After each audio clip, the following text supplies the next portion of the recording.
నమస్తే, welcome to war room. నేను బలరాం. ఆంధ్రప్రదేశ్లో సోషల్ మీడియాపై డిస్కషన్ నెక్స్ట్ లెవెల్కి చేరిందని చెప్పుకోవాలి. ఇవాళ అంతా ఆషామాషిగా కాదు, ఒక రేంజ్లో ఇవాళ సోషల్ మీడియా మీద డిస్కషన్ జరుగుతున్నాయి. ఒకవైపు అరెస్టులు జరుగుతున్న పరిస్థితి మనకు ఒకవైపు కనిపిస్తూనే ఉంటే, మరోవైపు ఇవాళ అసెంబ్లీ సాక్షిగా ముఖ్యమంత్రి చంద్రబాబు నాయుడు గారు ఒక సీరియస్ అలిగేషన్ చేశారు. వైసీపీ సోషల్ మీడియా సైకోలను తయారు చేసింది. ఇవాళ చివరికి కన్న తల్లి శీలాన్ని కూడా శంకించే స్థాయిలో ఆ సైకోలు పనిచేశారు. అటువంటి వ్యవస్థ నుంచి మనం బయటపడాలని చెప్పనంటే ఒక చట్టం కావాలి. ఇవాళ ఒక పద్ధతి ప్రకారం ఈ సోషల్ మీడియా సైకోలను కంట్రోల్ చేయాల్సిన బాధ్యత, అవసరం ఇవాళ రాష్ట్రానికి ఉంది అంటూ ఒక సీరియస్ అలిగేషన్ చేశారు. ఈ అంశం మీద మనం డిబేట్లోకి వెళ్దాం. సోషల్ మీడియా సైకోలను కట్టడి చేయడం ఎలా, ఇదే అంశం మీద మనం ఇవాళ డిబేట్ చేస్తున్నాం. డిబేట్లో ఫస్ట్ ఒకసారి ఇవాళ అసెంబ్లీలో చంద్రబాబు నాయుడు గారు ఏం మాట్లాడారు చూద్దాం. మాత్రం డబ్బులని తగిలేసే పరిస్థితికి వచ్చారు. కడాన దేశ సోషల్ మీడియా సైకోలు తయారు చేశారు. డబ్బులు డిజిటల్ కార్పొరేషన్లో పే చేస్తారు, ఆర్మీని తయారు చేస్తారు. ఆ ఆర్మీని తయారు చేస్తే కడాన నా మీద నీ మీద అందరి మీద పెట్టారు, కానీ కడాన కన్న తల్లి పైన కూడా పోస్టర్స్ పెట్టే పరిస్థితికి వచ్చారు. దేశ పోస్ట్ చేసే పరిస్థితికి వచ్చారు. ఆయన శీలాన్ని కూడా శంకించే విధంగా ఏమనాలండి, మనుషుల జంతువులని అడుగుతున్నారు. మళ్ళా సిగ్గు లేకుండా మాట్లాడుతున్నారు. ఈరోజు ఎక్కడికక్కడ మాట్లాడుతున్నారు. అంటే తల్లిని కూడా క్యారెక్టర్ అసాసినేషన్ చేస్తే వాళ్ళని మీరు నేను ఒక లెక్క, ఈ రాష్ట్ర ప్రజానికి ఒక లెక్క అని అడుగుతున్నా. నేను బాగా ఆవేదన అడుగుతున్నాను. నేను అందుకే ఒకే మాట చెప్పాను, ఎన్డీఏలో ఏ లీడర్ కూడా ఇలాంటి అసభ్యకరమైన పోస్టులు పెట్టాం. ఒకవేళ పెడితే వాళ్ళు ఏ విధంగా పనిష్ చేస్తున్నామో మన వాళ్ళు కూడా అదే మరి చేస్తా. ఈ రాష్ట్రంలో ప్రతి ఒక్క ఆడబిడ్డకు రక్షణ ఇచ్చే బాధ్యత, గౌరవంగా బ్రతికే విధంగా విధానాలు తీసుకొస్తారని చెప్పా. దీనికి మాత్రం డబ్బులు. ఎస్, ఇది ముఖ్యమంత్రి గారి కామెంట్. పూర్తిగా ఇవాళ ప్రభుత్వ ధనంతో ప్రజల డబ్బు ఖర్చు పెట్టి సైకోలను తయారు చేశారు. మనుషుల పశువుల అన్న కోణంలో వారి ప్రకటనలు, వాళ్ళ పోస్టింగ్లు ఉన్నాయి అన్నది వాళ్ళ ముఖ్యమంత్రి గారి ఆవేదన. అయితే నిన్న ఇదే అంశం మీద పవన్ కళ్యాణ్ గారు మాట్లాడారు. పవన్ కళ్యాణ్ గారు ఒక ప్రపోజల్ తీసుకొచ్చారు. దాదాపు ఇవాళ ముఖ్యమంత్రి గారు కూడా అదే ప్రపోజల్ని యాక్సెప్ట్ చేసినట్టుగా కనిపిస్తుంది. అదే కోణంలో ఒక కొత్త చట్టాన్ని రాష్ట్రంలో తీసుకురావాలి. ఈ రాష్ట్రంలో చేసే చట్టం ఇవాళ సోషల్ మీడియాను కట్టడి చేయడమే కాదు, సోషల్ మీడియాను ఒక దారిలో పెట్టడము, వ్యక్తులకు వ్యక్తిత్వ హననం జరగకుండా వ్యక్తులను గౌరవప్రదంగా ఉండే విధంగా ఒక చట్టం రావాలి. ఆ చట్టం దేశానికి ఆదర్శం కావాలి అని చెప్పి ఆయన చెప్పారు. ఒకసారి ఆయన ఏం చెప్పారు చూద్దాం. అలాగే కర్మ ఎవరిని వదలదు. మిమ్మల్ని ఎవరైతే మీకు అడుగు పెట్టనివ్వం, మీ నియోజకవర్గంలో మిమ్మల్ని అడుగు పెట్టనివ్వం, మిమ్మల్ని అడుగు పెట్టనివ్వం అని చెప్పి ఛాలెంజ్ చేసిన వాళ్ళు ఈరోజు అడుగు పెట్టలేకపోయారు. కర్మ అంత బలంగా నేను కీలకంగా కోరుకుంటున్నాను. ఈరోజు మీరు పెట్టుకున్నారు, ముఖ్యమంత్రి గారు కూడా తెలియజేస్తాను. Social media abuse protection bill అత్యంత తక్కువ సమయంలో రావాలి, బాగా చర్చ జరగాలి. మీరు డిప్యూటీ స్పీకర్ హోదాలో ఉన్న అయ్యన్న పాత్రుడు గారు స్పీకర్ హోదాలో ఉండి మీ టెన్యూర్లో social media abuse protection bill రావాలి. అలాగే రైట్, ఉప ముఖ్యమంత్రి గారు చెప్తున్న మాటలు చాలా స్పష్టంగా కనిపిస్తున్నాయి. Social media abuse protection bill ఒకటి రావాలని చెప్పని అంటున్నారు. ఈ కోణంలోనే ఇవాళ ముఖ్యమంత్రి గారు కూడా మాట్లాడిన పరిస్థితి, సైకోలుగా మారి ఇవాళ కన్న తల్లిని కూడా ఇవాళ ట్రోల్ చేసి ఆమె వ్యక్తిత్వాన్ని హననం చేయడమే కాదు, క్యారెక్టర్ కూడా అసాసినేట్ చేసే విధంగా సైకోలు తయారయ్యారు. వారందరినీ కట్టడి చేయాలంటే ఒక పకడ్బందీ చట్టం రావాలి అన్నది అభిప్రాయంగా కనిపిస్తుంది. ఇదే అంశం మీద మనం డిబేట్లోకి వెళ్తున్నాం. డిబేట్లో మనతో జాయిన్ అవుతున్నారు నల్లమోతు శ్రీధర్ గారు, టెక్నికల్ ఎక్స్పర్ట్, అదేవిధంగా భీమినేని వందనాదేవి గారు, టీడీపీ రాష్ట్ర కార్యనిర్వాహక కార్యదర్శి, మూగి శ్రీనివాసరావు గారు, వైసీపీ సీనియర్ నేత, చిలుక అనిల్ గారు, Congress party SC cell chairman. Right, మనం ఫస్ట్ మొదలు పెట్టుకుంటే ఒకసారి నల్లమోతు శ్రీధర్ గారితోనే మొదలు పెడదాం. శ్రీధర్ గారు, ఇవాళ ఒక ప్రయత్నం జరుగుతోంది అని చెప్పన్న కోణంలో ఇవాళ ముఖ్యమంత్రి గారు కానీ ఉప ముఖ్యమంత్రి గారు కానీ ఒక మెసేజ్ ఇచ్చారు. ఇవాళ అవునన్నా కాదన్నా ఏ స్థాయిలో ఇవాళ ట్రోలింగ్ జరిగాయి, ఇవాళ ప్రభుత్వ ధనంతో సోషల్ మీడియా వారియర్స్ పేరుతో సోషల్ మీడియాలో సైకోలను తయారు చేశారు. చివరికి అమ్మను కూడా వదిలిపెట్టలేదు వాళ్లకు అని చెప్పేసి ఇవాళ ఆయన ఒక మాట చెప్తూ ఇవన్నీ జరగాలంటే, ఇదంతా ప్రక్షాళన జరగాలంటే ఒక కొత్త చట్టం రావాలి అని చెప్పేసి. నిజంగా ఈ చట్టం సాధ్యమేనా? రాష్ట్ర స్థాయిలో చట్టం వస్తే ఎట్లా ఉండే అవకాశం ఉంది? దీనికి ఉన్న లిమిటేషన్స్ ఏంటి? ఎంతవరకు కంట్రోల్ చేయగలరు? బలరాం గారు, అలాగే ప్యానెల్లో ఉన్న గెస్ట్ అందరికీ కూడా నమస్కారం. సార్, బలరాం గారు, వాస్తవంగా నేను టెక్నాలజీ ఆస్పెక్ట్స్కి వెళ్ళబోయే ముందు నేను స్వామి వివేకానంద యొక్క డైహార్డ్ ఫాలోయర్గా, ఆయన విలువలు పాటిస్తూ జీవితాన్ని కొనసాగిస్తున్న వ్యక్తిగా నేను కొన్ని విషయాలు చెప్పదలుచుకున్నాను. ఈరోజు పార్టీలు అతీతంగా, పార్టీలు దేశవ్యాప్తంగా ఏ రాజకీయ నాయకులు ఉన్నా, ఏ పార్టీలు ఉన్నా కానీ పార్టీలన్నీ పక్కన పెట్టండి. ఈ దేశ భవిష్యత్తు కావచ్చు, ఒక రాష్ట్ర భవిష్యత్తు కావచ్చు, ఖచ్చితంగా యువతరం మీద ఆధారపడి ఉంది. మన సగర్వంగా కొన్ని సందర్భాల్లోనేమో మన యువత చాలా గొప్పది, మన యువత శక్తివంతమైంది, ఎన్నో రకాల మంచి మాటలు చెప్పుకుంటూ ఉంటాం. మరి అదే యువతలో ఒక 5% మంది మాత్రమే వాళ్ళ స్కిల్స్ అప్డేట్ చేసుకుంటా, నాలెడ్జ్ పెంచుకుంటా, డొమైన్ స్కిల్స్ అప్డేట్ చేసుకుంటా, కమ్యూనికేషన్ స్కిల్స్ అప్డేట్ చేసుకుంటా, బాడీ లాంగ్వేజ్ అప్డేట్ చేసుకుంటా వాళ్ళు ఎదుగుతూ ఉంటే 95% మంది, అది ఏ పార్టీ అయినా, వైసీపీ అయినా, టీడీపీ అయినా, బీజేపీ అయినా, కాంగ్రెస్ అయినా, ఏ పార్టీ అయినా, ఆ పార్టీల కోసం వచ్చేటప్పటికి కట్టు బానిసల్లాగా బండబూటును తిట్టుకుంటూ బతుకుతుంటే కనుక ఖచ్చితంగా దానికి ఇప్పుడున్న ప్రభుత్వమైనా, భవిష్యత్తులో రాబోయే ప్రభుత్వమైనా కూడా ఖచ్చితంగా ఒక రిజర్వేషన్ తీసుకురావాల్సిందే. ఎందుకంటే ఎంతో మంది తల్లిదండ్రులు, బలరాం గారు, ఎంతో మంది తల్లిదండ్రులు కొంతమంది కూలీకి వెళ్ళేసి ఎంతో కొంత సంపాదించుకొని కాలేజీకి వెళ్ళి వాళ్ళు ఇంజనీరింగ్ చదివితే కనుక మంచిగా జాబ్ వస్తుంది, లైఫ్ సెట్ అవుతుంది, కుటుంబం మొత్తం బాగుపడింది అని చెప్పేసి భావిస్తూ ఉన్నారు. అలా భావించి పాపం తిని తినకుండా వాళ్ళు చదివిస్తుంటే వీళ్ళు ఏం చేస్తున్నారు? సోషల్ మీడియాలోకి వచ్చేసి చంద్రబాబు ఇష్టమని కొందరు, జగన్ ఇష్టమని కొందరు, మోడీ ఇష్టమని కొందరు, కేసీఆర్ ఇష్టమని కొందరు. ఇష్టం అంటే పెట్టుకోండి, మీరు ఇష్టాన్ని మీరు పెట్టుకోండి. మీ ఇష్టాన్ని ఎప్పుడు కూడా క్లారిటీ ఆఫ్ థాట్ యువతరానికి లేకపోతే ఇక్కడ పెద్ద సమస్య. ఏ క్లారిటీ ఆఫ్ థాట్? ఇష్టం అంటే కనుక దేని పట్ల ఇష్టం? వ్యక్తిని చూసి ఇష్టపడుతున్నారా, లేకపోతే వాళ్ళ విధానాలను చూసి ఇష్టపడుతున్నారా, ప్రభుత్వం బాగా పనిచేస్తుందని ఇష్టపడుతున్నారా, రోడ్లు, భవనాలు, అలాగే విద్యా, వైద్యం అన్ని మౌలిక సదుపాయాలు బ్రహ్మాండంగా ఉన్నాయని ఇష్టపడుతున్నారా? సో ఎప్పుడైనా ఒక ప్రభుత్వాన్ని ఇష్టపడుతుంటే కనుక ప్రభుత్వం చేసే పనులను చూసి ఇష్టపడండి. సో పనుల్ని మెచ్చుకోండి. ఈ పని జరగకపోతే, ఈ పని సరిగా జరగకపోతే ఆ పనుల్ని విమర్శించండి.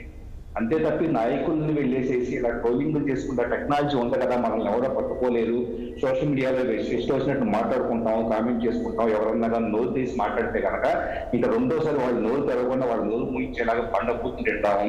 ఒక లేడీస్ ఎవరన్నా మాట్లాడితే కనుక వాళ్ళని క్యారెక్టర్ అసాసినేషన్ చేసేసి వాళ్ళతో పడుకున్నా, వీళ్ళతో పడుకున్నా వాళ్ళు ఏం చెప్పేసి మాట్లాడతాము అని చెప్పేసి అంటే కనుక ఏంటా పైచాచికత్వం? అంటే రాజకీయ నాయకులు, అది ఏ రాజకీయ పార్టీ అయినా కూడా, నేను చాలా బ్యాలెన్స్డ్ గా చెబుతున్నాను బలరాం గారు, ఏ రాజకీయ పార్టీ అయినా కూడా ఈ సమాజం మొత్తాన్ని కూడా మీ స్వార్థ ప్రయోజనాల కోసం నాశనం చేస్తున్నారు. ఫస్ట్ ఆ విషయం గుర్తుపెట్టుకోండి. యువశక్తి మొత్తాన్ని నాశనం చేస్తున్నారు. ఎంతో మంది తల్లిదండ్రుల్ని మనోవేదన గురి చేస్తున్నారు, సమాజాన్ని విచ్ఛిన్నం చేస్తున్నారు. ఆఫ్టర్ ఆల్ మీరు ప్రభుత్వాలు నడపడం చేత కాకపోతే, అది ఏ ప్రభుత్వానికి ప్రభుత్వం నడపడం చేత కాకపోతే మీరు చేసిన పథకాల గురించి, వీటి గురించి మంచి విషయాలు చెప్పుకోండి, వాటి ద్వారా ఓట్లు సంపాదించాలని ప్రయత్నించండి. అంతేగాని ప్రతిపక్షాలను లేదా అధికార పక్షాలను ఇష్టం వచ్చినట్టు తిట్టేయటం ద్వారా సో వాళ్ళ మీద బొద్ద చల్లితే కనుక ఆటోమేటిక్ గా వాళ్ళంతా కూడా అంతరించిపోతారని చెప్పేసి ఒక బ్యాడ్ ప్రాపగాండాతో ఓట్లు సంపాదించాలనే టైప్ ఆఫ్ దీన్ని సమాజం ఎంతకాలం కొనసాగుతుంది? సో ఇక టెక్నాలజీ విషయానికి వస్తే, సోషల్ మీడియా ప్లాట్ఫామ్స్ లో ఇప్పటి వరకు దేశవ్యాప్తంగా కూడా ఎలాంటి ప్రత్యేకమైన చట్టము లేదు. అంతకుముందు 66A ఉండేది, 2015-16 వరకు ఉండేది. దానికి కొన్ని అనివార్య కారణాల వల్ల కొట్టేయడం జరిగింది. సో సుప్రీంకోర్టులో కొన్ని అభ్యంతరకమైన కేసులు వచ్చినాయి అని చెప్పేసి. సో ఇప్పుడైతే కనుక ఖచ్చితంగా నీడ్ ఆఫ్ ద అవర్, అది దేశవ్యాప్తంగా జరిగితే ఇంకా మంచిది. సరే దేశవ్యాప్తంగా జరిగితే కనుక ఖచ్చితంగా సోషల్ మీడియా ప్లాట్ఫామ్స్, యూట్యూబ్ లేకపోతే ఫేస్బుక్, ఇన్స్టాగ్రామ్, వీటికి సంబంధించిన ప్రతినిధులు కూర్చోబెట్టి మీరు ఏదైనా కానీ కంప్లైంట్ వస్తే వెంటనే వితిన్ 24 hours లోపల రెస్పాండ్ చేసి అకౌంట్ సస్పెండ్ చేయడమో, వాళ్ళ మీద యాక్షన్ తీసుకోవడం, ఏదైనా సంథింగ్ కంటెంట్ ని ఫిల్టరేషన్ చేయడమో చేయాలి అని చెప్పేసి కట్టుదిట్టగా తీసుకురావచ్చు.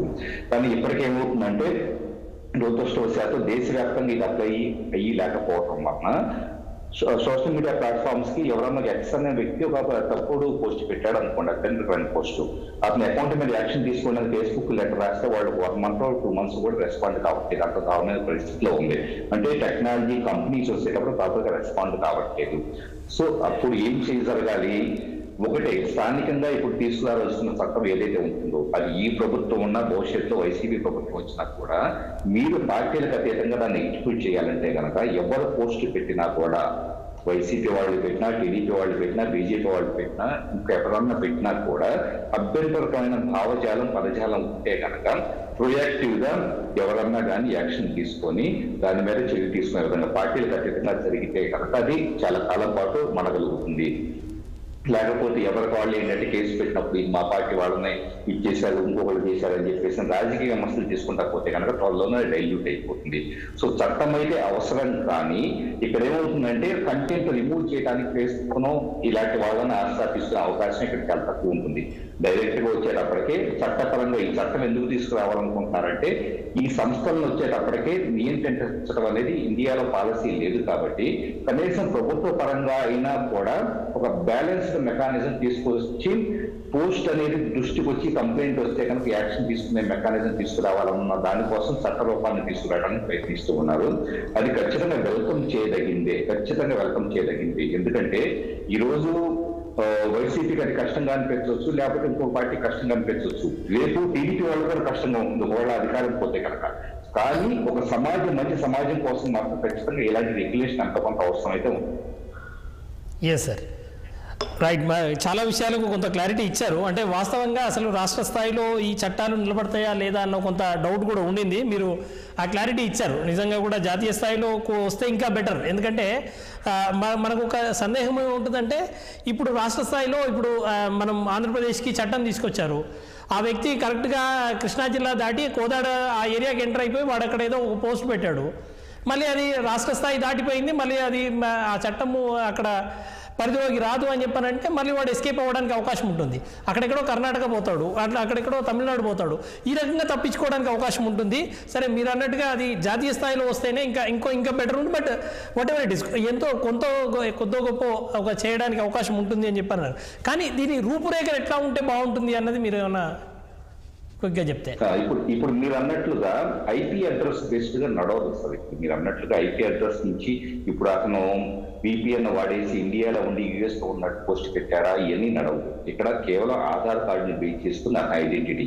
ఇప్పుడు ఫేస్బుక్ లో ఉన్నప్పుడు అతను ఏదో ఫేక్ ప్రొఫైల్ క్రియేట్ చేశాడు అనుకున్నాం. క్రియేట్ చేసినా కూడా ఎంతో కొంత దానికి సంబంధించిన కూపీ లాగినప్పుడు అతనికి సంబంధించిన క్లాస్ కనెక్షన్స్ కానీ అతని ఫ్రెండ్ లిస్ట్ కానీ, సో ఇదంతా ఇన్వెస్టిగేషన్ చేసినప్పుడు ఏమవుతుందంటే కనుక అతనే ఒరిజినల్ పేరు తెలుస్తుంది. ఒరిజినల్ పేరు తెలిసినప్పుడు ఏమవుతుంది, ఆ తర్వాత అతని ఆధార్ కార్డు అనేది ఎక్కడ ఆధార్ కార్డు రిజిస్టర్ అయ్యిందో అది అతని పర్మనెంట్ అడ్రస్ అతను ఆంధ్రప్రదేశ్కి సంబంధించి ఉంది. కానీ ఆటోమేటిక్ గా వచ్చేటప్పటికి అక్కడ పోరాడి వెళ్ళి చేసినా ఇంకో దగ్గరికి వెళ్ళి చేసినా కూడా ఆధార్ కార్డు బేస్డ్గా ఇక్కడ నేటివ్ కాబట్టి తీసుకునే స్కోప్ అనేది ఉంటుంది. ఇంకొకటి, ఆంధ్రప్రదేశ్ లో ఉన్న వాళ్ళే చేస్తేనే అరెస్ట్ చేయాలని కూడా ఏమీ లేదు కదా. అభ్యంతరకరంగా తెలంగాణ వాళ్ళు ఎవరైనా రాసినా కూడా తెలంగాణ చట్ట పరిధిలోకి రాదు అని చెప్పేసి అంటానికి కూడా లేదు. ఎందుకంటే ఒక ప్రభుత్వానికి సంబంధించో లేకపోతే అక్కడ ఉండే వ్యక్తులకు సంబంధించి అక్కడ ఉండే విధానాలను విమర్శించండి కానీ ఇలా కాదు అని చెప్పేసి వ్యక్తుల స్థాయి వెళ్ళారు అనుకోండి. ఉదాహరణకి జగన్ని ఎవరైనా తిట్టారు అనుకుంటాం. సో తెలంగాణ వాళ్ళు తిట్టారని చెప్పేసి ఊరుకోవాల్సినంత అవసరం ఉంది. ఎక్కడైనా కూడా తిట్టింది ఎవరిని, ఒక ప్రదేశంలో ఉండే వ్యక్తిని. ఆ ప్రదేశానికి ప్రత్యేకమైన చట్టం ఉన్నప్పుడు ఆ చట్టం అనేది అక్కడ వేరే రాష్ట్రానికి వెళ్ళినా వేరే దేశానికి వెళ్ళినా కూడా అప్లై అవుతుంది. ఎందుకంటే మా చట్టాలను అతిక్రమించి మీరు ప్రవర్తిస్తున్నారు కాబట్టి. రైట్ సార్, నేను మళ్ళీ వస్తాను సార్ మీ దగ్గరికి. మూగి శ్రీనివాస్ గారు ఉన్నారు, వైసీపీ నేత. శ్రీనివాస్ గారు, ఒక సీరియస్ అలిగేషన్ ఇవాళ ముఖ్యమంత్రి గారు అసెంబ్లీ సాక్షిగా చెప్పారు.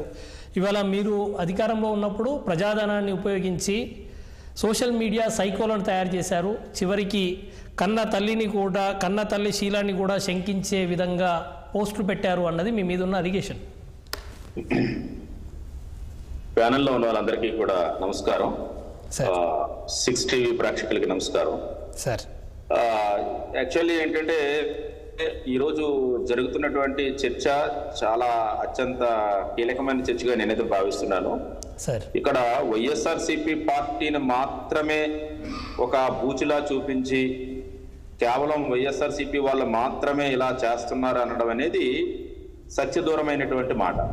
కారణం ఏంటంటే మనం ఏదైనా మాట్లాడేటప్పుడు ఒక పబ్లిక్ డొమైన్లో ఉండేటప్పుడు శాసన మండలి అండ్ శాసన సభ కంటే అత్యంత విలువైనటువంటి చట్టబద్ధమైనటువంటి ప్రదేశాలు అంటూ ఏమి ఉండవు. ఈరోజు గౌరవ ముఖ్యమంత్రి గారు ఒక చట్టం తీసుకురావాలి, ఫలానా వారు సైకోలుగా మాట్లాడారు, శీలం గురించి మాట్లాడుతున్నారు అంటున్నారు. సో సూటిగా ఒక పబ్లిక్లో ఉన్నటువంటి ఒక పౌరుడిగా నేను ఒక ప్రశ్న వేస్తున్నాను. నిజంగా ఈయనకున్నటువంటి అనుభవం ఎన్నాళ్ళు ఎప్పుడూ కూడా అసలు సోషల్ మీడియా అనేది గుర్తు రాలేదా? నా మొట్టమొదటి ప్రశ్న. లేదంటే ఇప్పుడే ఎందుకు గుర్తొచ్చింది? ఇది నా రెండవ ప్రశ్న. మూడవ ప్రశ్న ఏంటంటే మనం ఇప్పుడు కూడా ఎదుటి వ్యక్తి గురించి మనం మాట్లాడేటప్పుడు మన గురించి మనం మననం చేసుకోవాలి. మన పార్టీలో మనం ఎంత శీలవంతంగా ఉన్నాము, మనం వాడే భాష ఎలా ఉంది, పబ్లిక్ లైఫ్లో ఉండేటప్పుడు మనం చట్టాలు చేసినటువంటి శాసన సభ్యులుగా, ఒక ముఖ్యమంత్రిగా, లేదంటే ఒక లీడర్ ఆఫ్ ది అపోజిషన్ లీడర్గా, లేదంటే ఒక పార్లమెంటరీ వ్యవస్థలో ఉన్నటువంటి వ్యక్తిగా ఏం భాష మాట్లాడుతున్నాం అనేది ముందు మనం మననం చేసుకొని అప్పుడు మనం ఎదుటి వాళ్ళకి విమర్శిస్తే బాగుంటుంది తప్ప వారు ఏమి మాట్లాడినా తెలుగుదేశంలో ఉన్నటువంటి లేదంటే కూటమి ప్రభుత్వంలో ఉన్నటువంటి వ్యక్తులు కొంతమంది వారు ఏమి మాట్లాడినా అది చాలా సత్యమైన మాటగాను చాలా శీలవంతమైనటువంటి మాటగాను భావిస్తూ కేవలం వైఎస్ఆర్సీపీ పార్టీ మీద బురద జల్లే కార్యక్రమాన్ని, వైఎస్ఆర్సీపీ పార్టీకి ఉన్నటువంటి 40% ఓట్ బ్యాంక్ ఉన్నటువంటి సానుభూతి పరులు, అభిమానులు, కార్యకర్తలు వారి యొక్క మనోభావాలని దెబ్బతీయడానికి ఈరోజు ప్రత్యేకించి ఈరోజు ఒక చట్టం తీసుకురావాలని అంటున్నారు. మరి నేను డైరెక్ట్ గా పేరెత్తే చెప్తున్నాను, ఆంధ్రప్రదేశ్ ముఖ్యమంత్రిగా మీరుండేటప్పుడు చంద్రబాబు నాయుడు గారు సమక్షంలో శాసన సభ్యుడిగా బోండా ఉమా గారు ఆయన ఒక శాసన సభ్యుడిగా ఉండేటప్పుడు ఆయన మాట్లాడే భాష చాలా అన్పార్లమెంటరీగా, అంటే నేను కూడా ఇప్పుడు చెప్పలేని స్థితిలో ఉంది. అంటే ఆ వల్గర్ గా మాట్లాడారు. అక్కడ కూడా ఒక మాతృ వ్యవస్థకి దెబ్బతీసేటట్టు గౌరవప్రదమైనటువంటి భాషని మాట్లాడకుండా ఆయన తాలూకా హావభావాలు కానీ, ఆయన తాలూకా చేష్టలు కానీ, లేదంటే ఆయన తాలూకా అరుపులు కానీ, ఆయన మాట్లాడే భాష కానీ ఇప్పుడు కూడా నాకు చెప్పాలనిపించట్లేదు. ఎందుకంటే చాలా మంది ప్రేక్షకులు ఈరోజు మనల్ని గమనిస్తుంటారు, మన భాషను గమనిస్తుంటారు. సో వారిపైన మీరు ప్రభుత్వంలోకి వచ్చిన తర్వాత ఎందుకు మీరు ఇంతవరకు కేసు పెట్టలేదు? ఇది నా సూటి ప్రశ్న.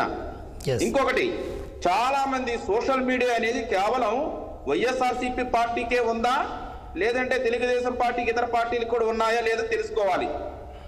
మీరు ఎప్పుడైనా కేసులు బుక్ చేసేటప్పుడు సమన్యాయం పాటించాలి.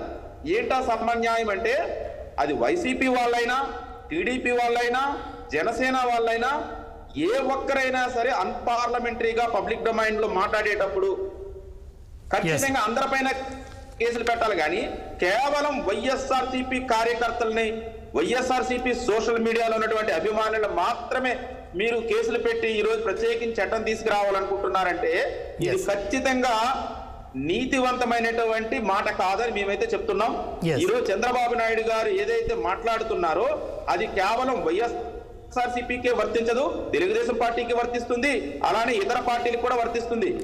ఈ రోజు మనం విషయాన్ని గమనించాలి. ఈ రోజు జరిగిన సంఘటన ఇదే. ఈ రోజే శాసన మండలి అంటే అర్థం ఏంటంటే మెంబర్ ఆఫ్ లెజిస్లేటివ్ కౌన్సిల్, మేధావులు ఉన్నటువంటి అత్యంత గొప్ప వ్యక్తులు, అంటే విద్యావంతులు, లేదంటే వ్యవస్థలో చాలా మంచి సుగుణాలు గల వ్యక్తులు ఈరోజు శాసన మండలికి వెళ్తారు.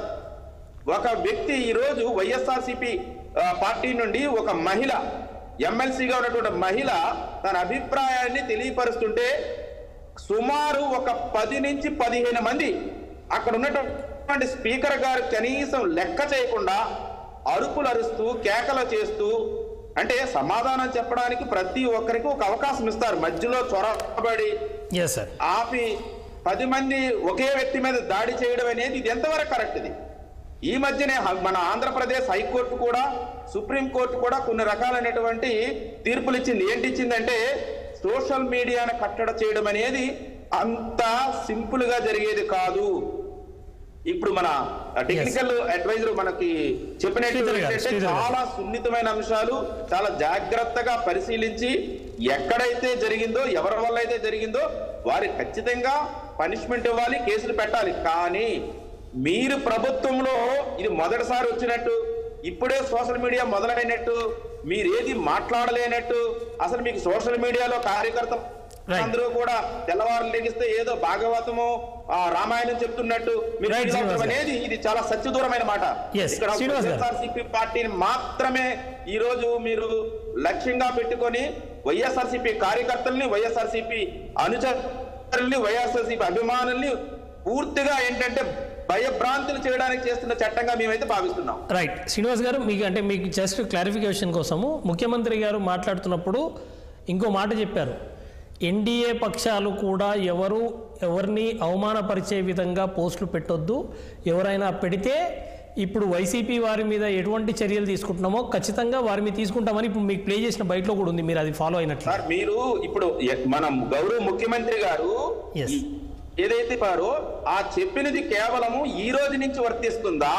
నిజంగా ఈ రోజు నుంచే వర్తిస్తే గతంలో మాట్లాడినటువంటి మాటలకి ఇప్పుడు కేసులు పెట్టడం ఏంటి?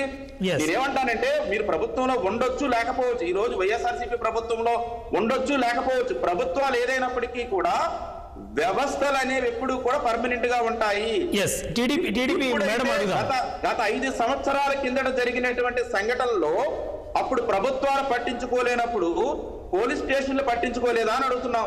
కోర్టులు లేవు. అన్నిటికంటే చాలా విలువైనది ఏంటంటే ఈ రోజు చట్టబద్ధమైనటువంటి ఆంధ్రప్రదేశ్ హైకోర్టు, సుప్రీంకోర్టు ఈ రోజు చాలా పకడ్బందీగా చాలా నీతి నిజాయితీగా పనిచేయడం వలన ఈ రోజు ఈ పొలిటికల్ వ్యవస్థలన్నీ కరెక్ట్ గా ఉన్నాయి. కానీ లేదంటే ఈ రోజు ఈ పొలిటికల్ వ్యవస్థలు ఎప్పుడో కూడా మనల్ని కించపరిచే విధంగా ప్రజల్ని ఇబ్బంది పెట్టేవారు. నిజంగా చంద్రబాబు నాయుడు గారికి లేదంటే ఈ ప్రభుత్వంలో ఉన్నటువంటి పెద్దలకి అంత మంచి ఆలోచన ఉన్నట్లయితే ఆ రోజు మీరు కోర్టులను ఎందుకు ఆశ్రమించలేదు? తల్లిని కానీ లేదంటే ఒక బిడ్డను కానీ లేదు ఎవరిని ఏ ఒక్కరినైనా సరే ఒక వ్యక్తి మరొక వ్యక్తికి పబ్లిక్ డొమైన్ లో గానీ వ్యక్తిగతంగా గానీ బాధ పెట్టే హక్కు లేదు. లేదు అలా జరిగినప్పుడు కొన్ని సంవత్సరాల తర్వాత జరిగినవి, ఎప్పుడో జరిగినవి, ఎక్కడో జరిగినవి, వేరే రాష్ట్రాల్లో జరిగినవి, సంబంధం లేని వ్యక్తులతో జరిగినవి, అవన్నీ తీసుకొని వచ్చి కేవలం వైఎస్ఆర్సీపీ కార్యకర్తలు మాత్రమే ఒక సైకోలు గాను, శీలం లేని వాళ్ళు గాను, చట్టాలను ఉల్లంఘించే వాళ్ళు గాను మీరు చూపించడం అనేది ఇది చాలా ఖండిస్తున్నాం. పద్ధతి కాదు. నిజంగా మీరు బొండా ఉమా గారి మీద కేసు పెట్టగలరా? ఈ రోజు లోకేష్ గారు ఈ రోజు గౌరవప్రదమైనటువంటి మంత్రి స్థానంలో ఉండి ఆయన భాష చూడండి ఒక్కసారి. ఆయన మాట్లాడేటప్పుడు ఆయన వేలు చూడండి, ఆయన వేలు చూపిస్తుంటారు, డైరెక్ట్ గా కొడుతున్నట్టుగా వేలు చూపిస్తుంటారు. శాసన మండలిలో భాష బాగాలేదు, మీరు చూపించే బాడీ లాంగ్వేజ్ బాగాలేదు.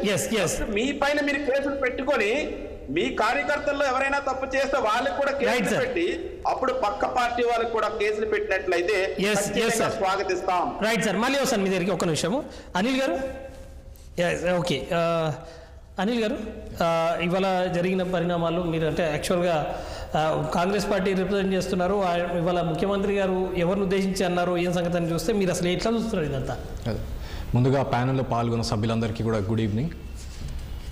ఇది social media or media involvement in politics 2014 నుంచి ఆ ఎన్నికల్ని ఎలా ఇన్ఫ్లుయెన్స్ చేస్తున్నది అందరం కూడా ప్రత్యక్షంగా చూసాం. సో అది పాజిటివ్గా యూజ్ చేసుకున్నంత వరకు పాజిటివ్గా ఉండే, కానీ అదే పరంపరలో 2019లో వైఎస్ఆర్సీపీ కూడా సోషల్ మీడియా ద్వారా అధికారంలోకి ఎలా వచ్చింది, దాన్ని ఎంత బాగా ప్రశాంత్ కిషోర్ గారు ఆధ్వర్యంలో వాడుకున్నారనేది కూడా ప్రజలు చూశారు. ఈరోజు ప్యానెల్లో వైఎస్ఆర్సీపీని రిప్రజెంట్ చేస్తున్న సభ్యులు చాలా గౌరవంగా బాగా మాట్లాడారు, నేను అభినందిస్తున్నా. కానీ గత 5 ఏళ్లలో సాక్షాత్తు మంత్రులు, మాజీ ముఖ్యమంత్రి వర్యులు, మాజీ మంత్రులు సోషల్ మీడియాని పక్కన పెడితే మీడియాలోనే డైరెక్ట్గా ఎలాంటి భాషలు వాడారు అనేది కూడా మనం అందరం చూసింది. ఇవంతా యూట్యూబ్లో కూడా అంతా కూడా అవైలబుల్ ఉంది. సో మీడియాని ఇంత మిస్యూజ్ చేసుకుంటూ బూతులు మాట్లాడుతూ వారే భాష కానీ ఇదంతా కూడా చాలా డిస్కరేజింగ్ ఉంటుంది. నాలాంటి మిలీనియల్ జనరేషన్ నుంచి పొలిటికల్ ఆస్పిరేషన్స్ ఉన్న వాళ్ళకి కన్ఫ్యూజన్ అనమాట. అదేంటి పాలిటిక్స్ అంటే న్యూస్ పేపర్ తెలుగు వాడాలి, ఒక మంచి తెలుగు నేర్చుకోవాలి, ఒక నిర్మాణాత్మకంగా మాట్లాడాలి అనేది కూడా ఒక కన్ఫ్యూజన్ నెట్టేసింది. ఇలా మాట్లాడాలా, ఇలా బూతులు తిడితే మంత్రి పదవులు వస్తాయా, ఇలా బూతులు తిడితే ఎమ్మెల్యేలు అవుతామంత కన్ఫ్యూజన్ క్రియేట్ జరిగింది క్రియేట్ చేశారు లాస్ట్ 5 ఏళ్లలో. సోషల్ మీడియా విషయానికి వస్తే ఈ మధ్య కాలంలో జరుగుతున్నటువంటి ఈ సోషల్ మీడియా అఘాయిత్యాలు బాగా బలైంది ఎవరో కాదు, మా కాంగ్రెస్ పార్టీ అధ్యక్షురాలు షర్మిలా మేడం గారు. ఇది ఎందుకు జరిగింది, ఎందుకు వారి మీద ఇంత హేట్రెడ్ వచ్చింది, ఎందుకు సోషల్ మీడియాలో వారి గురించి ఇలాంటి అపనిందలు ఇలాంటి పదజాలం వాడుతున్నారో వాళ్ళు చెప్పాలి. కేవలం రాజకీయ అభద్రతాభావం గురించి వచ్చిందనేది మాకు అర్థమవుతుంది.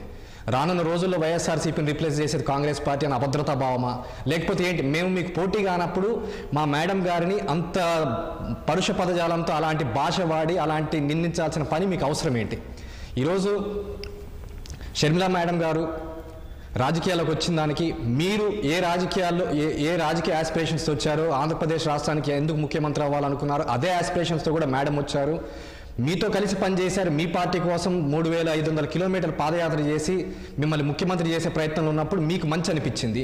తర్వాత మీరు ఇచ్చిన హామీలు, మీరు ప్రజలకు చేసిన ప్రామిసెస్ అన్నీ కూడా మీరు విఫలమయ్యేసరికి ఎస్ నాన్నగారు ఆశయాలు ఇవి కాదు, ఇంకా వేరే ఉన్నాయి కదా అన్న మాట తప్పారని అన్నిటినీ కుటుంబాన్ని వదిలేసి సొంత అన్నైనా కూడా విభేదించి రాజకీయాల్లోకి వచ్చి వారికి నాన్నగారిచ్చిన ప్రామిసెస్ అన్ని కూడా ఫుల్ఫిల్ చేయాలని ఈరోజు కాంగ్రెస్ పార్టీ తరఫున రాష్ట్రంలో కాలికి బలపం కట్టుకొని ప్రతిరోజు నిరంతరం కష్టపడుతున్నప్పుడు మీరు దాన్ని అభినందించాలి. రాజకీయాల్లోకి వచ్చేది ప్రతి ఒక్క పార్టీ ఎవరు వచ్చినా కూడా వాళ్ళ ఉద్దేశాల మేరకు ప్రజల్లో తిరుగుతారు, ప్రజల పక్షాన పోరాడుతున్నారు, ప్రజలు ఇచ్చే ఆశీర్వాదం దాన్ని ప్రజలు చూసుకుంటారు. అలాంటిది మీరెందుకు అభద్రతా భావంలోకి ఇలాంటి పదజాల వాడు? అది కూడా ఏంటంటే ఈ సోషల్ మీడియాలో బిహైండ్ ద కర్టెన్స్ ఒక ఆర్మీని క్రియేట్ చేసి వారిని సొంత చెల్లిని సొంత కుటుంబాన్ని అంటున్నా కూడా మీరు వాళ్ళని ఆపాలి. ఎస్, కొంతమంది ఒక్కోసారి డిబేట్ జరుగుతుంటాయి, అవి కొంచెం కంటెన్షియస్ ఉంటాయి, వి ఎంకరేజ్ దాట్. కానీ ఒక పదజాలం వాడేటప్పుడు పర్సనల్ అటాక్ జరుగుతున్నప్పుడు అది మీ దృష్టికి వచ్చినప్పుడు మీరు ఆపకపోతే మీరు ఎంకరేజ్ చేసినట్టే. మీరు ఎంకరేజ్ చేస్తున్నప్పుడు సాక్షాత్తు సొంత కుటుంబ సభ్యులను అంటున్నప్పుడు మీ కింద పనిచేసే వాళ్ళు మీ కుటుంబాన్ని అంటున్నప్పుడు మిమ్మల్ని అన్నట్టు అనేది మీరు ఎందుకు రియలైజ్ అవ్వట్లేదు? సో మీరు వైఎస్ఆర్సీపీ ఈ లాస్ట్ 5 ఏళ్లలో మీరు వాడిన పదజాలం మీరు ఖచ్చితంగా 151 సీట్ల నుంచి 11 సీట్లకు మనం ఎందుకు వచ్చేది అనేది యూ హ్యావ్ టు ఇంట్రాస్పెక్ట్.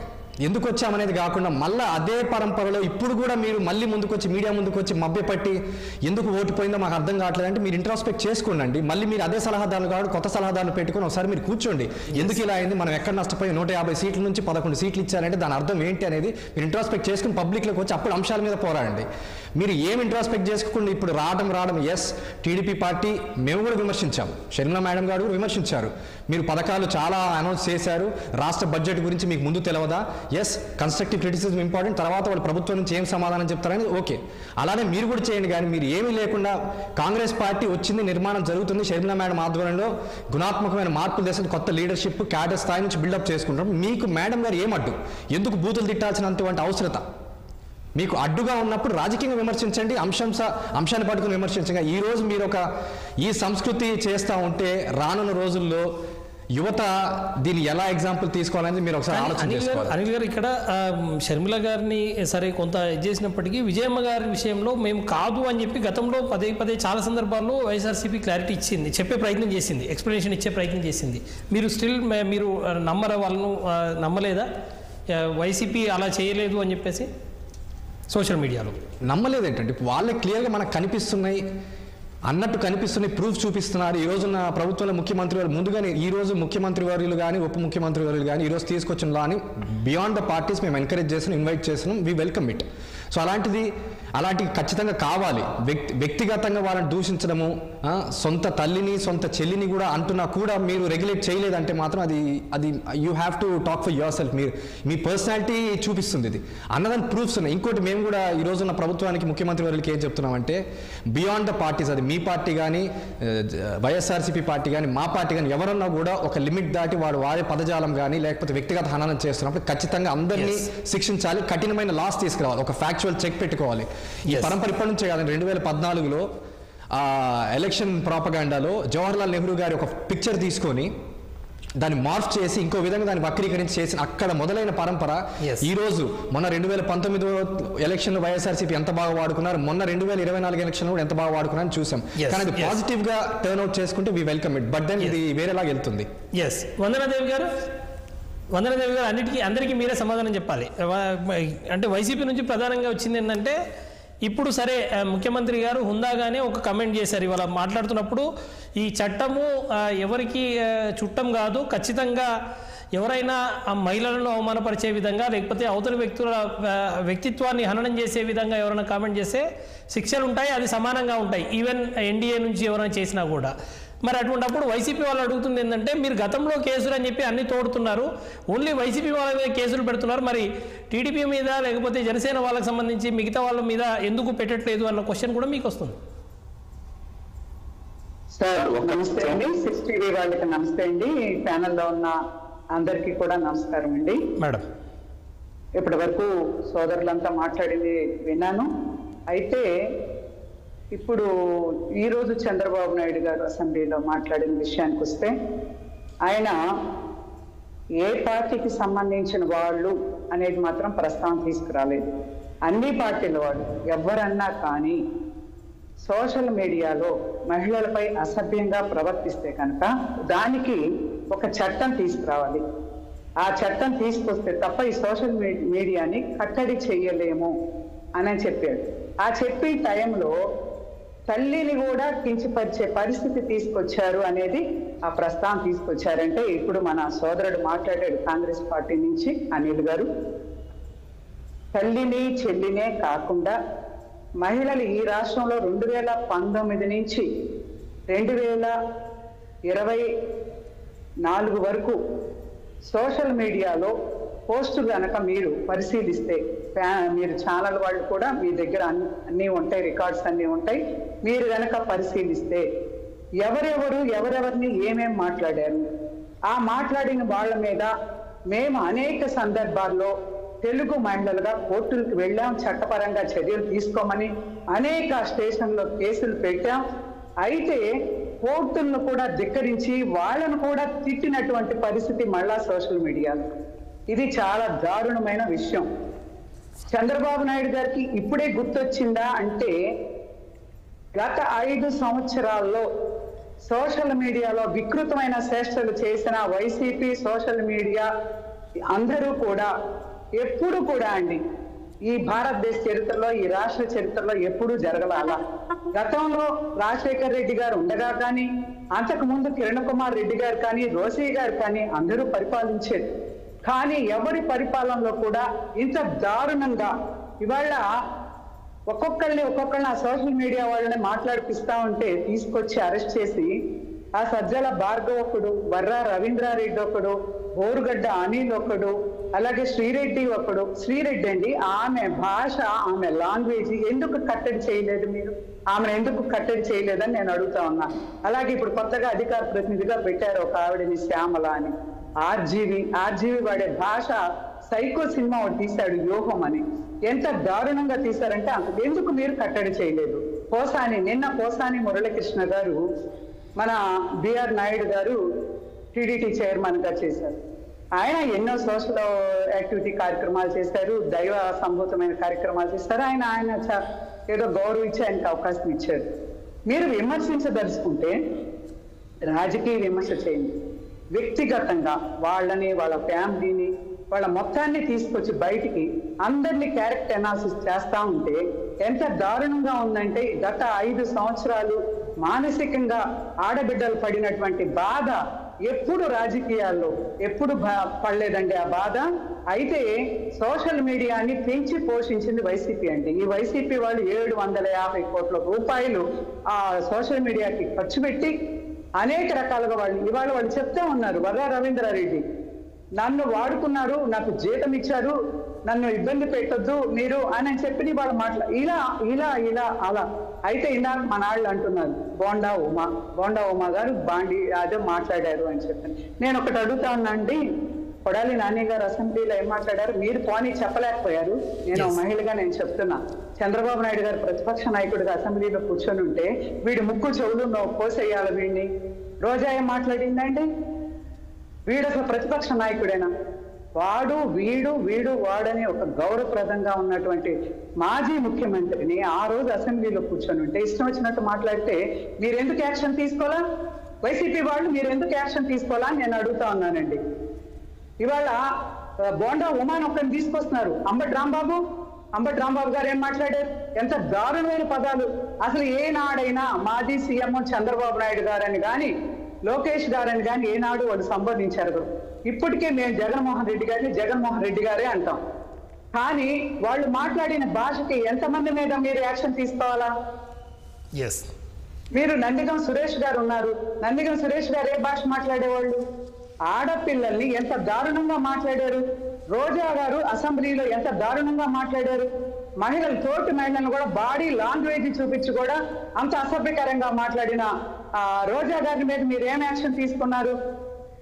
ఒక మహిళ, ఒక మాజీ ముఖ్యమంత్రి భార్యని అసెంబ్లీ సాక్షిగా మాట్లాడితే ఆమె క్యారెక్టర్ ఎనాలిసిస్ చేస్తే ఆ కుటుంబం మొత్తం కూడా ఎంత స్ట్రగుల్ అయిందండి. ఒక ఉన్నతమైన కుటుంబం, ఎన్టీ రామారావు గారి కూతురు ఆమె. ఆ ఉన్నతమైన కుటుంబంలో నుంచి వచ్చిన ఆవిడ కూడా మీ నాయకులు క్యారెక్టర్ అనాలిసిస్ చేస్తే మీరు ఏం చేశారు? మీరు ఎందుకు యాక్షన్ తీసుకోలేదు? ఇవాళ చంద్రబాబు నాయుడు గారు మాట్లాడింది పార్టీలకు అతీతంగా సోషల్ మీడియాలో గత 5 ఏళ్లు మహిళలు పడినటువంటి బాధ వర్ణనాతీతం.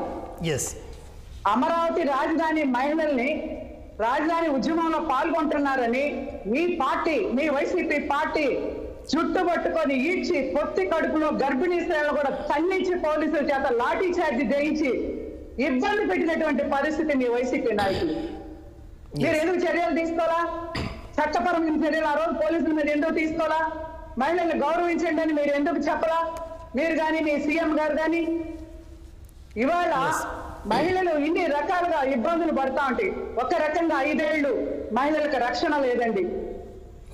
కోతవేడు దూరంలో మహిళను నరికి చంపేస్తే పట్టించుకున్న పాపాను బోలా సీఎం గారు ఆ రోజు తాడేపల్లిలో కూర్చొని కూడా. వందనదేవి గారు ఒక క్వశ్చన్. ఇప్పుడు మీరు నిజంగా చాలా వ్యాలిడ్ పాయింట్స్ చెప్పారు. ఇవాళ ఒకటి టీడీపీ ఆఫీస్ మీద దాడి జరిగిన విషయంలో విచారణ జరుగుతుంది, చాలా మందిని అరెస్ట్ చేస్తున్నారు. కరెక్టే, ఆ రోజు టీడీపీ ఆఫీస్ మీద దాడి జరగడం, ఆ టైంలో ముఖ్యమంత్రిగా ఉన్న జగన్మోహన్ రెడ్డి గారు నా ఫ్యాన్స్కి కోపం వచ్చింది వాళ్ళు చేశారని చెప్పి ఆయన మాట్లాడారు. సరే, వాళ్ళ మీద కేసులు పెట్టలేదు, ఇప్పుడు కేసులు పెడుతున్నారు. కానీ ఆ రోజు ఆ దాడికి కారణమైన వ్యక్తి పట్టాభి. అప్పుడు ఆయన మాట్లాడిన మాటలు ఇవాళ వాటి మీద కూడా విచారణ జరిపించి వారి మీద కూడా కఠినంగా చర్యలు ఉండే అవకాశం ఉందా? పట్టాభి గారు ఓషడికే అన్న మాట వాస్తవం. ఓషడికే అన్న మాటకి ఆ మాటకి ఇంకొక పదం అన్వయించుకొని వాళ్ళు వేరే రకంగా మొన్న ఈ మధ్య మాజీ సీఎం జగన్మోహన్ రెడ్డి గారు గుంటూరు వచ్చారు నందిగం సురేష్ గారిని పలకరించడానికి. ఆ రోజు మాకు చెప్పారు, ఆయన ప్రెస్ లో చెప్పారు, దానికి మేము ఆన్సర్ కూడా చెప్పాం. దానికి వేరే పదాలు అన్వయించుకొని ఆయన మాట్లాడారు. అయితే అక్కడ దాడి జరిగిన వాళ్ళందరినీ కూడా ఆ రోజు దాడి జరిగిన మాట వాస్తవం, వాళ్ళ కోపం వచ్చి దాడి జరిపారని చెప్పని నేను జగన్మోహన్ రెడ్డి గారు మాట్లాడారు. అయితే కోపం వస్తే తాడేపల్లి ప్యాలెస్ మీద తెలుగుదేశం పార్టీ కార్యకర్తలు ఎవరు దాడి చేయలేదే? అంటే మీరు కూడా మమ్మల్ని విమర్శించి మమ్మల్ని ఇబ్బంది పెట్టి అనేక మాటలని అరెస్టులు చేయించి నోరు తెరిచి, ఇందాక మన వాళ్ళు చెప్పారు, నోరు తెరిచి వాస్తవం ఇది అన్యాయం జరుగుతుంది ఈ రాష్ట్రంలోని అడిగితే దళిత డాక్టర్ను కూడా చంపేసిన నోరు తెరిస్తే ఎవరైతే నోరు తెరుస్తారో వాళ్ళని ఇమీడియట్ గా అప్పుడప్పుడు అర్ధరాత్రి పూటైనా ఈ ప్రభుత్వాన్ని ఎవరైతే ఈ ప్రభుత్వంలో ఉన్న మంత్రుల్ని ఎమ్మెల్యేని ఎవరైతే మాట్లాడతారో మీరు పరిపాలన సరిగ్గా చేయండో లేకపోతే ఇది లేదో అది ఉందో అని అడిగితే వాళ్ళందరినీ కొట్టడం, ఈడ్చి చంపడం, డోర్ డెలివరీ చేయటం, చంపించి ఒక డోర్ డెలివరీ చేసిన ఎమ్మెల్సీ కూడా ఉన్నారు అక్కడ గత వైసీపీ ప్రభుత్వంలో. మరి ఒక బాబు మా అక్కని మీరు ఏం చేయొద్దంటే కృష్ణాలు 10th క్లాస్ చదువుకునే బీసీ బాలుని కృష్ణాలు పోసి పెట్రోల్ పోసి చంపేసినటువంటి చరిత్ర ఉంది.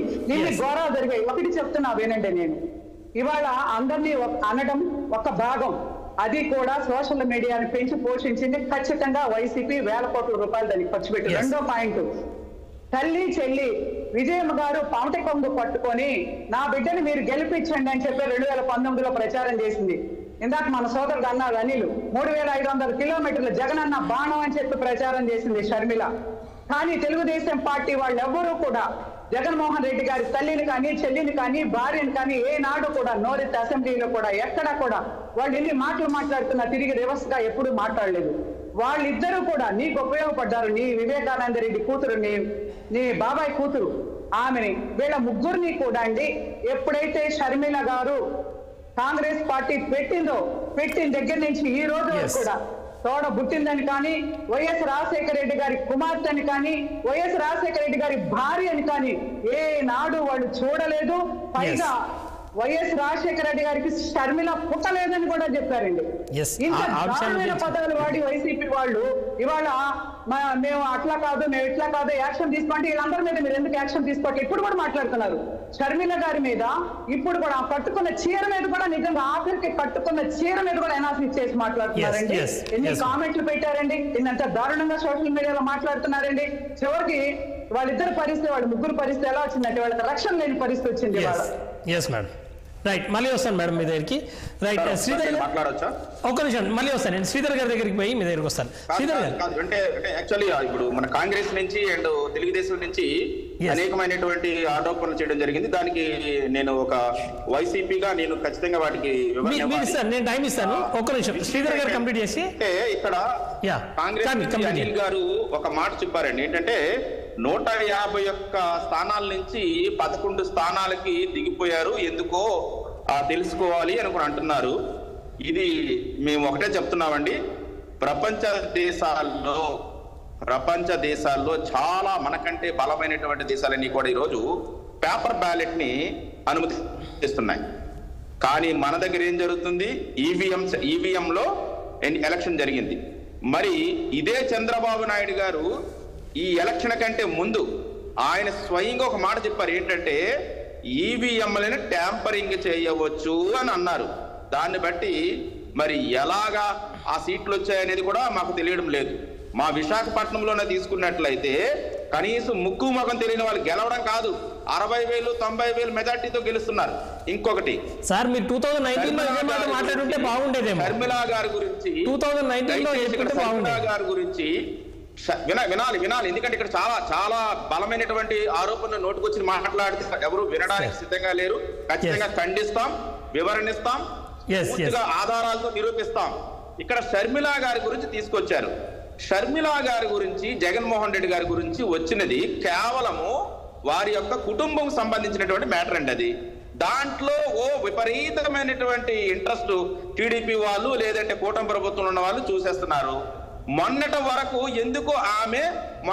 ఆమె ఎందుకు జగన్మోహన్ రెడ్డి గారి మీద ఆరోపణలు చేయలేదు, ఇప్పుడే ఎందుకు చేస్తున్నారు? దీని వెనకాతలు ఎవరున్నారనేది ఆలోచించాలి. ఇంకొకటి, షర్మిల గారు ఈరోజు చంద్రబాబు నాయుడు గారికి విమర్శిస్తున్నారు, ఇది చాలా మంచి పరిణామం. మరి మీరెందుకు మరలా షర్మిల గారికి కౌంటర్ అయ్యట్లేదు? కాంగ్రెస్ పార్టీ, టీడీపీ, కూటమి పార్టీ ఒకటేనా? మీకేమైనా అంతర్గతంగా సంబంధాలు ఉన్నాయా? వైసీపీ వాళ్ళు ఏదైనా మాట్లాడితే మీరు కౌంటర్ వేస్తున్నారు కదా. ఈ రోజు మీ ప్రభుత్వం గురించి షర్మిల మేడం గారు చాలా పద్ధతిగా ఒక కామెంట్ చేస్తున్నారు.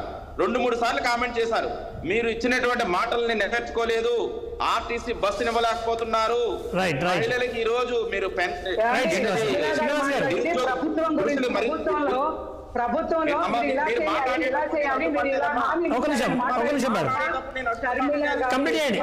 శ్రీనివాస్ గారు మేడం ఆగండి. శ్రీనివాస్ గారు కంప్లీట్ చేయండి. అది గుర్తించాలి. కనీసం ఒక్క మాట కూడా ఎవరికి అడ్డుపడలేదు. ఇప్పుడు మీరు వినాలి, టీడీపీ కూటమిలో ఉన్నటువంటి మంత్రులు 10 మంది కలిపి ఒక మహిళ కళ్యాణి గారు ఈ రోజు వరద కళ్యాణి గారు మాట్లాడుతుంటే ఏకంగా 10 మంది ఆవిడ మీద మాటలతో దాడి చేస్తున్నారు. డిబేట్ లో ఏ విధంగా అయితే శ్రీనివాస్ గారు మళ్ళీ వస్తాను మీ దగ్గరికి. ఒక నిమిషం టైం ఇవ్వండి, మిగతా వాళ్ళు మాట్లాడాలి ప్లీజ్. షర్మిల గారు విమర్శించేటప్పుడు టీడీపీ వాళ్ళు ఎందుకు కౌంటర్ ఇవ్వడం లేదు అడిగారు మీరు ఆ పాయింట్. కాంగ్రెస్ పార్టీకి టీడీపీకి ఏమైనా అంతర్గతంగా సంబంధాలు ఉన్నాయా? ఇంకొకటి, మీరు ఐటీడీపీ అంటే ఏంటండి? ఐటీడీపీ అంటే ఏంటి? మీది సోషల్ మీడియా మీకు లేదా? మీకు వేలాది మంది లేరా? ఒకసారి పబ్లిక్ డొమైన్ లోకి రండి. ఐటీడీపీలో ఎన్ని వందల మంది తప్పులుగా మాట్లాడే అబ్బాయిని చూపించమంటారు, అమ్మాయిని చూపించమంటారు. ఇంకొకటి, ఇవన్నీ పక్కన పెడతామండి. సోషల్ మీడియాలో నిరుద్యోగులు లేదంటే కార్యకర్తలు, చిన్న చిన్న వాళ్ళు, పేదవాళ్ళు, మధ్యతరగతి ఉంటారు. సాక్షాత్తు ముఖ్యమంత్రి గారే డైరెక్ట్ గా చెప్తున్నాను, సాక్షాత్తు గౌరవ ఆంధ్రప్రదేశ్ ముఖ్యమంత్రి గారే, సిబిఎన్ గారే జగన్మోహన్ రెడ్డి గారిని గన్తో కాల్చి చంపాలన్నారు. ఇది కరెక్టా? ఓకే, ఇది కరెక్టా అని అడుగుతున్నాను. మళ్ళీ వస్తాను సార్. ఇంకోటి అన్నారు, ఇంకోటి, ఇదే సాక్షాత్తు చంద్రబాబు నాయుడు గారు జగన్మోహన్ రెడ్డి గారిని ఇలాంటి వాళ్ళని అంతమొందించాలి అన్నారు. ఏంటి ఆ పదాలేంటి? ఆ పదాలు ఏంటండి? ఆ పదాలు ఏంటని అడుగుతున్నాను. ఇంకొకటి, సాక్షాత్తు ఈ రోజు ప్రభుత్వంలో ఉన్నటువంటి ఎవరు, మన గౌరవ ముఖ్యమంత్రి గారి బిడ్డ మంత్రి గారు లోకేష్ గారు డైరెక్ట్ గా గెలిచిన 2వ రోజే ఒక రెడ్ బుక్ అనుకుని విపరీతంగా ఓటింగ్లు పెట్టేసి ఒక వార్నింగ్ ఇచ్చినటువంటి చెయ్యి పెట్టి అక్కడ రక్త మరకల లాంటివి పెట్టి మీ పని అంటే నాకు తెలియగడుతున్నాను. తెలుగుదేశం వాళ్ళకి కోర్టులతో పని లేదా? చేతిలో తీసుకుంటారా? సుధాకర్ గారి గురించి అలా జరిగిపోయింది, లేదంటే అలా మహిళకి ఎలా జరిగిపోయింది అంటున్నారు కదా. ముఖ్యమంత్రిగా ఉంటూ బషీర్ బాగ్ సంఘటన ఇంకా మర్చిపోలేదు.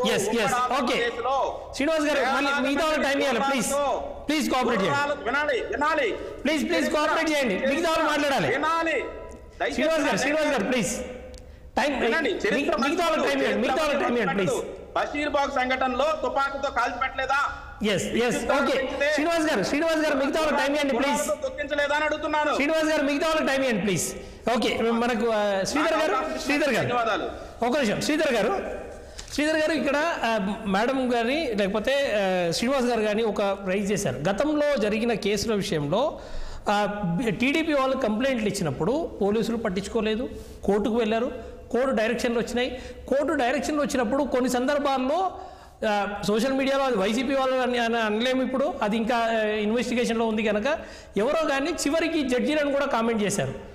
ఇప్పుడు అసలు ఇంప్లిమెంట్ చేయని పరిస్థితి వస్తే దాదాపు గత 5 సంవత్సరాలు ఇటువంటి జరిగితే ఈ దానికి ఎక్కడ ఒక దగ్గర ఒక ఎండ్ కార్డ్ పడాలి. దీనిని కట్టడి చేయడానికి ఇంకా మిగతా ఇప్పుడు కోర్టులో డైరెక్షన్ ఇచ్చినా చేయలేని పరిస్థితి వస్తే మొన్న అంటే వైసీపీ సోషల్ మీడియా వాళ్ళని అరెస్ట్ చేస్తున్నారని చెప్పి కోర్టు పోయినప్పుడు కూడా కోర్టులో జడ్జి గారు ఇదే కామెంట్ చేశారు. చివరికి జడ్జీలను కూడా కామెంట్ చేశారు కదా అప్పట్లో అని చెప్పేసి.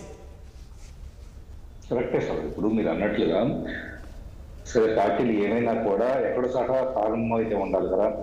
సో విడిగా మాట్లాడుకుంటూ ఏ పార్టీ వాళ్ళని విడిగా మాట్లాడుకుంటూ ఈ టైం వేస్ట్ చేసుకుంటా బూత్లు మాట్లాడుకుంటా సోషల్ మీడియాలో ఉండాలంటేనే ఏమైనా రాయాలంటేనే సో భయపడే విధంగా తయారు చేస్తుంటే కనుక సో ఏం మాట్లాడతారు, ఏం కామెంట్ చేస్తారు, ఎట్లా బూత్లు మాట్లాడతారు అని చెప్పేసి ప్రతి ఒక్కరు భయపడి భావ ప్రకటన స్వేచ్ఛ కూడా లేకుండా. భావ ప్రకటన అంటే ఒకటే సార్ యాక్చువల్లీ బల్లంగా జరుగుతుంది ఏంటంటే ఎవరైనా హుందాగా మాట్లాడితే గనక వాళ్ళ దగ్గరికి వెళ్ళేసి వాళ్ళు 2వసారి సోషల్ మీడియాకి రావాలంటే భయపడేలాగా కామెంట్స్ పెట్టడము లేదా వాళ్ళని ట్రోలింగ్ చేయడం రకరకాలు చేయడం అనేది ఒక ఎత్తు.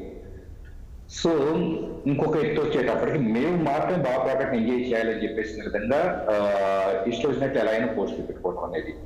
దీంతో పాటు వచ్చేటప్పటికి పొలిటికల్ గా వచ్చి వాళ్ళ సోషల్ మీడియా వింగ్స్ పెట్టుకొని రాజకీయ పక్షాలని రాజకీయ నాయకుల్ని ఈ రోజు ఆర్టిఫిషియల్ ఇంటెలిజెన్స్ వీటన్నిటిని యూజ్ చేసేసి రకరకాలుగా ట్రోలింగ్స్ చేయడం కావచ్చు, మీమ్స్ తయారు చేయడం కావచ్చు చేయటం అంటే ఎక్కడో చాట అంటే కోర్టుల మీద కూడా కామెంట్లు చేపడ్డాయి అంటే కనుక అది ఏ ప్రభుత్వంలో జరిగినా కోర్టుల మీద కూడా కామెంట్లు చేపడ్డాయి అంటే కనుక అంటే మనం ఎవరో పట్టుకోలేదు, మనం ఏదైనా విచ్చలవిడిగా వెళ్ళొచ్చు అనే దానికి ఎక్కడో చాట అడ్డుకట్ట పడాలి కదా. అది ఇప్పుడు జరుగుతుంది, దాన్ని వెల్కమ్ చేయాల్సింది ఖచ్చితంగా కూడా. ఈ రోజు గతంలో మాట్లాడలేదు అంటే కనుక గతంలో టీడీపీ వాళ్ళు మాట్లాడవచ్చు, వైసీపీ వాళ్ళు అంతకంటే ఘోరంగా మాట్లాడటం కూడా మనం చూస్తున్నాం. నిజంగా చెప్పాలంటే నేను పార్టీని విమర్శించట్లేదు, ప్రాక్టికల్ గా బ్యాలెన్స్డ్ గా మాట్లాడతాను. ఫస్ట్ అర్థం చేసుకోండి. నిజంగా చెప్పాలంటే కనుక ఏ రాజకీయ నాయకులు అయినా కూడా కొండ ఉమ్మ గారు కావచ్చు, లేకపోతే కనుక వల్లభనేని వంశీ కావచ్చు, లేకపోతే కొడాల నాని కావచ్చు, వచ్చి బూతులు తిట్టుకుంటా మీడియా ముందు అది చాలా గొప్పగా అందరూ మీరంతా వెళ్ళి మైకులు పెట్టుకొని వాళ్ళ ముందు మైకులు పెడతా ఉంటే కనుక మా బోటి ఎడ్యుకేటెడ్ పీపుల్, మేము చదువుకున్న వాళ్ళం, మాకు ఎంతో కొంత విచక్షణకున్న వాళ్ళం, మేము చూసి వీళ్ళని చూస్తున్నందుకు సిగ్గుపడ్డాను సార్. ఈ వ్యవస్థలో ఈ రాజ్యంలో ఇక్కడ ఉన్నందుకు ఈ దేశంలో ఈ రాష్ట్రంలో ఉన్న సిగ్గుపడుతూ ఉన్నాం. ఎందుకు సిగ్గుపడుతున్నామంటే కనుక మేము చదువుకున్న చదువులు కానీ, మా విజ్ఞానాన్ని కానీ, మా నాలెడ్జ్ కానీ, మా అవేర్నెస్ కానీ, కాన్షియస్నెస్ కానీ, అండర్స్టాండింగ్ కానీ ఇక్కడ విలువ లేదు. బూతులు తింటే మీరంతా వెళ్ళి మైకులు పెడతారు. సో వీళ్ళనే భరించాల్సిన పరిస్థితి మాకేంటి చెప్పండి చదువుకున్న వారికి? ఏం నేర్పిస్తున్నారు రాజకీయ నాయకులు జనాలకి? మరి ఎక్కడో స్టార్టింగ్ అనేది కావాలి కదా. అది సార్ ఇక్కడ శ్రీధర్ గారు ఇంకొకటి క్విక్గా ఒక మాట చెప్పండి. ఇప్పుడు డిజిటల్ కార్పొరేషన్ అని గత ప్రభుత్వంలో డిజిటల్ కార్పొరేషన్ అని ప్రభుత్వ వింగ్ ఉండేది. ఆ వింగ్ ద్వారా డబ్బులు పేమెంట్ చేసిన వ్యక్తులు సోషల్ మీడియాలో ఇవాళ రాజకీయ పార్టీలను, అదర్ సైడ్ రాజకీయ పార్టీలను, వ్యక్తులను కించపరిచే విధంగా పోస్టులు చేశారు అని చెప్పని అంటున్నారు. ఇది రేపు ట్రాక్ చేస్తూ పోతే ఖచ్చితంగా ప్రూవ్ అయ్యే అవకాశం ఉంది. ప్రూవ్ అయితే అప్పుడు డిజిటల్ కార్పొరేషన్ అక్కడ డబ్బులు ఇవన్నీ రికవరీ చేయడం, వాళ్ళ మీద కేసులు, ఇటువంటి పరిణామాలు ఉండే అవకాశం ఉందా? ఖచ్చితంగా ఉంటుంది కదా. ఎందుకంటే ఒక ప్రభుత్వంలోనే ఒక వ్యవస్థను పెట్టారనుకోండి, అది వైసీపీ పెట్టినా ఇప్పుడు టీడీపీ పెట్టినా వ్యవస్థను పెట్టేసి ప్రతిపక్షాలని ఇష్టం వచ్చినట్టు మీరు విమర్శించండి అని చెప్పేసి దానికోసం ప్రత్యేకంగా పెడితే కనుక ఖచ్చితంగా దాని మీద మరి ఎవరిని తవ్వకాలు బయటపడితే ఎవరెవరు ఏం చేశారు ఇదంతా తవ్వకాలు బయటపడితే కనుక ఖచ్చితంగా యాక్షన్ తీసుకోవాల్సి ఉంటుంది. ఎందుకంటే ప్రభుత్వం అనేది మౌలిక సదుపాయాలు కల్పించడం కోసం ట్యాక్స్ పేయర్స్ యొక్క డబ్బులు అంతా కూడా మీరు నిర్వహించడానికి ప్రభుత్వం తప్పించి సో మీ ఐడెంటిటీ కాపాడుకోవడం కోసం వేరే వాళ్ళు విమర్శించడం కోసం జనాల డబ్బుని ఎలా వృధా చేస్తారు ఎవరైనా కానీ? అనిల్ గారు ఇందాక వైసీపీ నుంచి సభ్యులు వాళ్ళు ఓడిపోవడానికి కారణం ఇప్పుడు కూడా ఈవీఎం ద్వారా నన్ను మభ్య పట్టడం, ఇక వాళ్ళు అదే విధంగా చేసుకుంటా అంటే వారి విజ్ఞత వదిలేస్తే అది చెప్పడానికి ఏం లేదు. ఇంకొకటి అన్నారు, షర్మిల మేడం టీడీపీని ఎందుకు విమర్శించట్లేదు అని అంటున్నారు. టీడీపీని ఎందుకు విమర్శించలేదండి? కాదు టీడీపీ ఇప్పుడు ఉన్న కూటమిని విమర్శిస్తున్నారు, కానీ టీడీపీ వాళ్ళు కూటమి వాళ్ళు షర్మిల గారిని విమర్శించట్లేదని వాళ్ళ వైసీపీ వాళ్ళ ఆర్గ్యుమెంట్. అదే అండి, ఇప్పుడు వాళ్ళకున్న అంశాలు రాష్ట్ర గత 5 ఏళ్లలో ఎవరిని పరిపాలించింది, జరిగిన నష్టం ఏంటండి, లక్షల కోట్ల అప్పు చేసింది ఎవరండి? మీరు చేసిన దాని మీద రేపటి రోజు మేము అధికారంలోకి వచ్చిన తర్వాత అప్పుడు టీడీపీ ప్రతిపక్షంలో కానీ కూటమి ప్రతిపక్షం అదొక ఎజెండా. ఇప్పుడు 5 ఏళ్ళు పాలించింది మీరు, వచ్చింది 6 ఏళ్ళు. సో మేము ప్రతిపక్ష పాత్ర వహిస్తూ మేము టీడీపీని తిడుతున్నాం, వాళ్ళు కూడా రేపు రానున్న రోజుల్లో అనుకుని వస్తారు. కానీ జరిగింది ఇప్పుడు 5 ఏళ్ల కార్యక్రమం జరిగింది మీరు కదా, జరిగిన అన్యాయాల మీద వాళ్ళంతా తవ్వుతున్నారు. ఇప్పుడు అరెస్టులు చేసేది కూడా మీరంటే మీరే కదా అధికారంలో ఉంది. సో దానికి మనం ఏం ఇంకోటి ఏంటంటే సోషల్ మీడియా ఉండడం ఇక్కడ తప్పెవరు అనలేదండి. టీడీపీ కావచ్చు, కాంగ్రెస్ పార్టీకి మీడియా ఉండొచ్చు, లేకపోతే వైఎస్ఆర్సీపీకి ఉండొచ్చు, బీజేపీకి ఉండొచ్చు, ఉండటం తప్పనట్లేదు. అది freedom of speech, easy communication ఇప్పుడున్న డిజిటల్ ఎరాలో దాన్ని అడాప్ట్ చేసుకోవడం కూడా 100% నెసెసరీ. కానీ దాన్ని ఎంత మిస్యూజ్ చేస్తున్నారు, దాన్ని ఏ రకంగా చేస్తున్నారు? షర్మిలా మేడం గారు కాంగ్రెస్ పార్టీకి ఆంధ్రప్రదేశ్లో అధ్యక్షురాలైన దగ్గర నుంచే మీకు తిట్టడము, వారు వ్యక్తిగతంగా వెళ్ళారు. ఇంతకుముందు మీ పార్టీకి పనిచేసినప్పుడు అంటే మీతో అనుకూలంగా మాట్లాడితేనేమో ముద్దు, లేదంటే కాదు. ఎవరు వచ్చినా కూడా ఆ అధికార పార్టీ మీద వేయడము, లేకపోతే మీరందరూ కలిసి కూటమంటము, లేకపోతే బీజేపీ మీద ఇదే పరంపర మీది.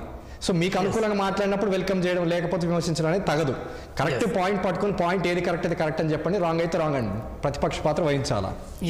ఇక మిగతా అంశాల్లోకి వెళ్తే సార్, ఇది సబ్జెక్ట్ రెస్ట్రిక్ట్ అవుతున్నా కానీ సోషల్ మిగతా అంశాలు పోతే చాలా అంశాలు ఉన్నాయి వైసీపీ గురించి చెప్పాలంటే. వందనదేవి గారు సార్ ఒక మాట. ఇప్పుడు షర్మిల గారు తెలుగుదేశం పార్టీ కూటమి ప్రభుత్వం చేస్తున్నటువంటి ఏమైతే హామీలు ఇచ్చారో ఆ హామీల్ని మీరు ఒక్కొక్కటిగా నెరవేర్చట్లేదు, అవి ఎందుకు నెరవేర్చట్లేదు అని అడిగారు. దానికి ప్రభుత్వం పార్టీ నాయకులు ఆన్సర్ చెప్పారు. అయితే ఆమె తిట్టలేదు, మీరు తిట్టినట్టు. మీరు ఇంట్లో భార్యల్ని, పవన్ కళ్యాణ్ పిల్లల్ని, చంద్రబాబు నాయుడు గారి భార్యని, చంద్రబాబు నాయుడు గారి కొడుకుని, అనిత గారి పిల్లల్ని, అనిత గారి భర్త, ఇలా అందరినీ కూడా మీరు ఫ్యామిలీలు మొత్తాన్ని కూడా బయటికి తీసుకొచ్చి అలా చేస్తే ఎవరైతే నోరు తెచ్చి మాట్లాడతారో వాళ్ళు మాట్లాడకుండా ఉండడం కోసం, వాళ్ళ గొంతు నొక్కడం కోసం మీరు ఆ రకంగా ఫ్యామిలీ బ్యాక్గ్రౌండ్, ఫ్యామిలీ పిల్లల్ని అందరినీ తీసుకొచ్చి మీరు క్యారెక్టర్ అనాలిసిస్ చేసి మీరు మాట్లాడారు. ఇవాళ షర్మిల గారిని పవన్ కళ్యాణ్ గారు కూడా ఒక మాట చెప్పారు, మేము అవసరమైతే షర్మిల గారికి ఆమె నాకు ప్రాణహాని కూడా ఉండొచ్చు అని మాట్లాడుతుంటే మేము మీకు రక్షణ కల్పిస్తామని కూడా పెద్ద మనసు చేసుకొని చెప్పడం జరిగింది. ఆమె ఎవరండి? జగన్మోహన్ రెడ్డి గారి చెల్లెలండి, వైఎస్ రాజశేఖర రెడ్డి గారి కూతురండి. ఆమెని నడిపించింది మీరు, ఆమెతో మాట్లాడిపించింది మీరు, ఆమెతో పాదయాత్ర చేయించుకున్న మీరు, ఎలక్షన్లకు ఉపయోగం పెట్టుకున్న మీరు. ఇవాళ మీరు మీ అవసరం తీరిపోయిన తర్వాత ఆమె ఏదో ఆమె ఆశయాలకి ఆమెకు అనుగుణంగా మీ దగ్గర దొరకలేదు, ఆమె పార్టీ ఆమె పెట్టుకుంది, ఆమె ప్రయత్నం ఆమె చేసుకుంటుంది, ఆమె కాంగ్రెస్ పార్టీ పెట్టుకుంది, కాంగ్రెస్ పార్టీ అధ్యక్షురాలుగా ఉంది వాళ్ళ ఆంధ్రప్రదేశ్ కి. ఆమె అలా కాకుండా చంద్రబాబు నాయుడు గారు చెప్పినట్టు ఆమె చెప్పినట్టు వినేటట్టయితే ఆమె కూటమి ప్రభుత్వంలోనే జాయిన్ అయ్యేది. కానీ ఆమె సిద్ధాంతాలు, ఆమె ఆశయాలు ఆమెకున్నాయి. ఆమె తండ్రి ఆశయాలు ఏదో మిగిలిపోయినాయి, అవి నెరవేర్చాలి. అవైతే అది జగన్మోహన్ రెడ్డి నెరవేర్చలేదు. జగన్మోహన్ రెడ్డి గారు తండ్రి ఆశయాల్ని అన్నింటిని కూడా, సిద్ధాంతాలన్నింటిని కూడా పక్కన పడేసి ఆయన రాజారెడ్డి రాజ్యాంగాన్ని అమలు పరిచాడు తప్ప ఈ రాష్ట్రంలో ఆయన ఎప్పుడు కూడా పరిపాలన చేయలేదు. ఇవాళ అందరినీ కూడా ఎంకరేజ్ చేసి తిడతా ఉంటే సునకానందం అంటారు పెద్దవాళ్ళు వెనక. అసెంబ్లీలో చంద్రబాబు నాయుడు గారినో, భువనమ్మనో, లేకపోతే లోకేష్ బాబు గారినో ఇంకొకరినో తిడతా ఉంటే ముస్లిం, మీరు అందరూ గమనించారు ఆ విజువల్స్ మా దగ్గర ఇప్పుడు కొంటాయి, ముస్లింస్ నవ్వులు నవ్వుకుంటా ఉంటాడు జగన్మోహన్ రెడ్డి గారు. ఎందుకని ఖండించలేదు, వాళ్ళ మీద ఎందుకని చర్యలు తీసుకోలేదు? ఇవాళ మళ్ళీ గెలుపు ఓటములు సహజం, కానీ ఇంత తక్కువగా మీకు ఇచ్చారు అంటే ప్రజలు ఇప్పటికైనా మీరు వెనక్కి తిరిగి చూసుకుంటున్నారా? ఇప్పటికైనా మీరు ప్రక్షాళన చేసుకోవటం కోసం ఆలోచన చేస్తున్నారా? మనం ఇన్ని తప్పులు చేశాం, ఇంతమందిని మనం ఇబ్బంది పెట్టాం, సోషల్ మీడియాలో ఈ రకంగా తిట్టించాం, ఈ రకంగా అరెస్టులు చేయించాం, ఈ రకంగా మనం ప్రజా వ్యతిరేక పరిపాలన చేశాం అని చెప్పి మీరు ప్రక్షాళన చేసుకొని ఇప్పటికైనా ఆత్మ పరిశీలన చేసుకుంటున్నారా? చేసుకోవటంలా ఇప్పుడు కూడా ఎదురు దాడి మీరు చేస్తా ఉన్నారు. ఇవాళ కూడా అంబటి రాంబాబు గారు ప్రెస్ మీట్ పెట్టి ఇష్టం వచ్చినట్టు మాట్లాడుతున్నారు. అంటే ఈ బూతుల్ని, ఆడవాళ్ళని తిట్టటము, అలాగే అరెస్టులు, ఇదంతా ఈ కల్చర్ అంతా అండి వైసీపీ అధికారంలోకి వచ్చాకనే చూసాం మేమందరం కూడా. మేము కూడా, నేను కమ్యూనిస్ట్ పార్టీలో పనిచేశాను, ఆ తర్వాత మళ్ళీ తెలుగుదేశం పార్టీలో వర్క్ చేస్తున్నాను. గత 30 సంవత్సరాల నుంచి నేను పార్టీలో రాజకీయాల్లో ఉన్నాను. నేను ఎప్పుడు చూడలేదండి అసెంబ్లీలో కానీ ఎక్కడైనా రాజకీయ విమర్శలు ఉంటాయి తప్ప ఇలా బూతులు తిట్టడం, అసలు బాడీ లాంగ్వేజ్ చూపించి ఎగతాళి చేయటం, అలాగే ముక్కు చెవులు పోస్తానంటాం, వీడు వాడికి వాడు వీడికి. అసలు ఈ ఆడపిల్లల్లో కూడా అండి ఫోటోలు మార్పింగ్, ఇంకొక విషయం చెప్పాలి మీరు, అవి పెట్టడం, ఎంత దారుణమైన పరిపాలన అందించారంటే అండి, అంత దారుణమైన పరిపాలన అందించినటువంటి వైసీపీ ప్రభుత్వానికి జనం గట్టిగానే బుద్ధి చెప్పారు. ఇప్పటికే మీరు ఎట్లా మళ్ళీ ప్రజాదరణ పొందాలి, ఈ ప్రభుత్వం చేసినటువంటి పనులు ఏదన్నా చెప్పి జరగకపోతేనో ఏదైనా కాకపోతేనో మీరు ప్రభుత్వాన్ని అడగండి, ప్రశ్నించండి, ప్రశ్నించే హక్కు ఉంది. ఇవాళ గత శాసన మండలి గుర్తు తెచ్చుకోండి. మీరు బల్లలెక్కి, టేబుల్ బల్లలెక్కి కొట్టడానికి వచ్చారు మీరు. ఆ రోజున్న షరీఫ్ గారి మీద కూడా, ముస్లిం మైనార్టీ నాయకుడు షరీఫ్ గారిని కూడా కొట్టడానికి వచ్చారు శాసన మండలిలో. మీరు ఇవాళ మాట్లాడిన దానికే 15 మంది చుట్టుకుంటారంటే ఎవరు చుట్టుకోవట్లేదండి. నుండి ఇవాళ మాట్లాడారు తప్ప అడిగిన దానికి సమాధానం చెప్పారు తప్ప కూడా మాట కూలి మాట్లాడలేదు, సబ్జెక్ట్ పరంగానే చెప్పారు తప్ప. మన ఆయన చెప్పారు నాదేంట్లో మనోహన్ గారు, గ్యాస్ సిలిండర్ల గురించి చాలా స్పష్టంగా బడ్జెట్ అంటించాము, ఎంతమంది గ్యాస్ సిలిండర్లు ఇస్తున్నాం, నా దగ్గర లెక్కలు ఉన్నాయి, కావాలంటే మీకు చూపిస్తానని చెప్పి క్లారిటీ ఇచ్చారు తప్ప ఎవరు కూడా ఆమె మీద దాడి చేయలేదు. దాడి చేశారు, చేయకపోయినా చేశారు. వాటికేమో ఎటువంటి పనిష్మెంట్ లేదు. రెడ్ బుక్, నేను ఇది ఒకటి చెప్తున్నా వినండి. రెడ్ బుక్ లోకేష్ గారు పాదయాత్ర యోగాలను చేస్తా ఉంటే అంత దారుణంగా ఆయన పాదయాత్ర చేయనీయకుండా, జగన్మోహన్ రెడ్డి గారు పాదయాత్ర చేస్తుంటే చంద్రబాబు నాయుడు గారు సీఎం గా ఉండే ఆ రోజుల్లో సెక్యూరిటీ కల్పించారు, ఆయన భద్రత కల్పించారు. కానీ యోగానం పాదయాత్ర లోకేష్ బాబు గారు చేస్తా ఉంటే అడుగడుక్కి అడ్డంకులు, అసలు కింద నుంచోనీరు, బళ్ళు ఉన్నాయిరు, టేబుల్ ఉన్నాయిరు, కుర్చీ ఉన్నాయిరు, సృష్టించి మార్కెట్లు పెట్టించి, పోలీసులను పెట్టించి, ఇష్టం వచ్చినట్టు పోలీస్ యంత్రాంగాన్ని ఒక్క డ్యూటీ వాళ్ళని చేయనిచ్చారండి. ఉపయోగపెట్టుకున్నారు ఐఏఎస్ని, ఐపీఎస్ని, అందరి అధికారులను కూడా మీ పార్టీకి అనుకూలంగా ఉపయోగపెట్టుకొని అడుగున ఆయన ఇబ్బంది పెడితే, ఆయన ఎవరైతే చట్టానికి వ్యతిరేకంగా ప్రవర్తించారో, చట్టాన్ని ఉల్లంఘించారో వాళ్ళందరి పేర్లు నేను ఈ రెడ్ బుక్ లో రాసుకుంటున్నాను. చర్యలే ఉంటాయి తప్ప వ్యక్తిగత చర్యలు లేవు. ఏమంటే వ్యక్తిగత చర్యలు, వ్యక్తిగత కక్ష ఉంటే, ఇప్పుడు వచ్చి పార్టీ వచ్చి 5-6 నెలల కాలం అయిపోయింది, వ్యక్తిగతంగా ఎక్కడన్నా కూడా జరుగుతుందని చెప్పిన వ్యక్తి లోకేష్ గారు. తెలుగుదేశం పార్టీకి ఎప్పుడు కక్షలు, దారుణంగా కక్షలు తీర్చుకోవటాలు, సునకానందం పొందటాలు, శ్రీకాకుళం దాకా ఫైల్స్ ఆపరేషన్ చేయించుకున్న అచ్చెన్నాయుడు గారిని తీసుకొచ్చి కూడా ఆయనకి తీసుకొచ్చి గుంటూరులో పడి దారుణమైన పరిపాలన అందించినటువంటి మీరు రైట్. వందనాదేవి గారు ఒక విషయం చెప్పండి. వందనాదేవి గారు ఒక్క విషయం చెప్పండి. ఇప్పటివరకు ఆయన అడిగారు, ముఖ్యమంత్రి గారు చంద్రబాబు నాయుడు గారు జగన్ గురించి చేసిన కామెంట్స్ ఏవి చెప్పారు, దాని గురించి ఏమైనా చెప్తారా? ఒక మాటలో చెప్పండి ప్లీజ్. హలో, జగన్ గారి గురించి ముఖ్యమంత్రి చంద్రబాబు నాయుడు గారు చేసిన కామెంట్స్ ఇప్పటిదాకా శ్రీనివాస్ గారు కోట్ చేశారు, అటువంటి మాటలు మాట్లాడతారా అని, వాటికి ఏమైనా చెప్తారా? జగన్మోహన్ రెడ్డి గారు గతంలోనే మాట్లాడాడు. నడి రోడ్డు మీద, నంద్యాలలోనే ఎక్కడో మీటింగ్ లో నడి రోడ్డు మీద చంద్రబాబు నాయుడు గారిని కాల్చి చంపాలని మాట్లాడారు. ఇది ఆ వీడియో క్లిప్పులు ఇప్పటికే మా దగ్గర ఉన్నాయి. అవి మీ ఛానల్ కి మేము అందజేస్తాం.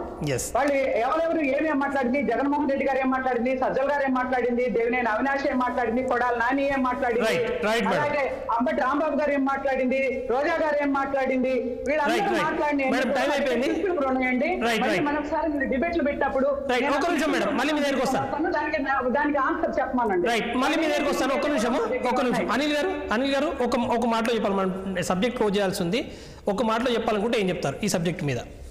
ఈరోజు ప్రభుత్వం తీసుకున్న నిర్ణయాన్ని మేము ఆహ్వానిస్తున్నాం. We welcome it. ఖచ్చితంగా దీనికి ఒక రెగ్యులేషన్ బాడీ ఉండాలి, ఫ్యాక్ట్ చెక్ సంస్థలు నిర్మించాలి. సో దీన్ని ఖచ్చితంగా ఎక్కడి వరకు పాజిటివ్ పొలిటికల్కి యూసేజ్ వస్తుందో దాని వరకు చేయాలి. కానీ అది కాకుండా ఇలా వ్యక్తిగత దూషణకి నేను ఇంకోటి కూడా అంటే వైసీపీ వాళ్ళకి కూడా చెప్తున్నాను. ఇప్పుడు ఒకటి ఏంటంటే వ్యక్తిగత హననాన్ని వ్యక్తిగతంగా మీరు ఖచ్చితంగా వదిలేయండి. ఇకనైనా కూడా దాన్ని ఉపయోగపడేటట్టు వాడుకోవాలని మేము సలహా ఇస్తున్నాం. శ్రీనివాసరావు గారు ఒక మాట మాట అండి. నిజంగా ఈ సత్య ఏదో రాముడు పరిపాలన అనుకున్నట్లయితే 5 నెలల్లో నడి రోడ్డు పైన జరిగి మానభంగాలు పసిపిల్లల పైన కేవలం హోమ్ మినిస్టర్ గారు ఉన్నటువంటి పసిపిల్ల మీద జరిగే దాడుల్ని లా అండ్ ఆర్డర్ కరెక్ట్ గా ఉండడం అంటారా? గోదావరి జిల్లాల్లోని, కడప జిల్లాల్లోని నడి రోడ్డు మీద కత్తులతో పోరాటం చేసుకోవడాన్ని వినండి. విశాఖపట్నం కేజీహెచ్ హాస్పిటల్లో గంజాయి మొక్కల్ని పెంచుతుండడం పోలీసుల పాత్ర ఏంటి? హత్యలు, మానభంగాలకి ఎవరి మీద నిందలేస్తారు?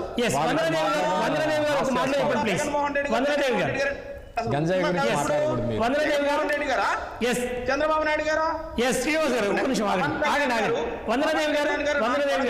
తిట్టారండి. ఇప్పుడు అక్కడ వైజాగ్ జరిగిన ఘటన, వైజాగ్ లో జరిగిన ఘటన అరగంటలో అతను అరెస్ట్ చేశారండి. ఆ కుటుంబాన్ని పరామర్శించడం జరిగింది, అతను అరెస్ట్ చేశారండి. అయితే ఒక మాట చెప్పండి ప్లీజ్. శ్రీనివాస్ గారు ఆగండి. టైం అయిపోయింది, మనకు టైం అయిపోయింది, క్లోజ్ చేయాలి మనము. ఒక మాట కంక్లూడ్ చేస్తారు మేడం. చంద్రబాబు నాయుడు గారి హయాంలో జరిగినటువంటి అన్యాయాల మీద, సోషల్ మీడియాలో జరిగిన తప్పుల మీద కూడా చర్యలు తీసుకుంటేనే మేము స్వాగతిస్తాం. Right, okay, right. మేడం మీరు చెప్పండి మేడం, ఒక మాటలో చెప్పండి ప్లీజ్. ఖచ్చితంగా చంద్రబాబు నాయుడు గారు ఈ రోజు అన్నట్టు ప్రభుత్వం ఒక ఆలోచన చేస్తుందండి, దీనికి ఒక చట్టం చేయాలని చెప్పినని. అది చాలా పటిష్టమైన చట్టం అమలు చేయడానికి చంద్రబాబు నాయుడు గారు, ఆయన సుదీర్ఘమైన రాజకీయ అనుభవం అటువంటి వ్యక్తి, ఆయన చేయగల సత్తా ఉంది.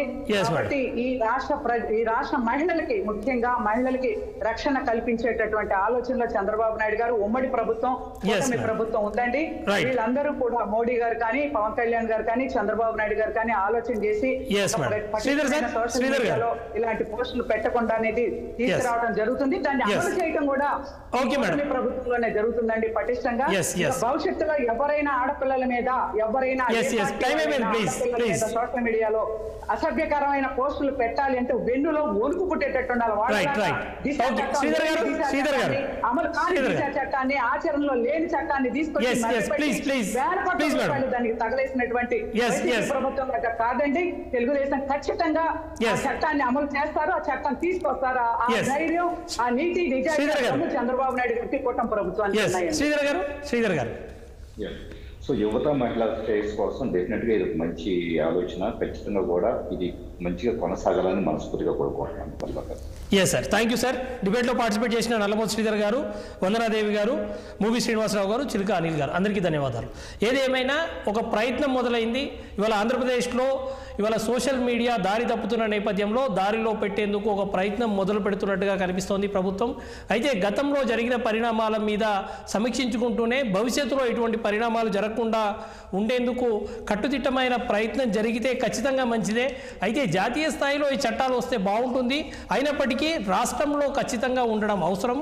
ఈ రాష్ట్రంలో ఉన్న చట్టమైన కనీసం ఇవాళ మహిళలకు, చిన్నారులకు, వీరందరికీ కూడా ప్రొటెక్షన్ ఇచ్చే విధంగా, వారి వ్యక్తిత్వాన్ని కాపాడే విధంగా ఇవాళ చట్టాలు రూపొంది అదేవిధంగా అమలు జరిగితే కొంతవరకైనా ఇవాళ సోషల్ మీడియా బాగుపడుతుంది, భవిష్యత్ తరాలు బాగుపడే అవకాశం ఉంటుంది. ఇది ఇవాల్టి వారు. మరికొన్ని అంశాలతో రేపు కలుద్దాం. Stay tune to 6 TV.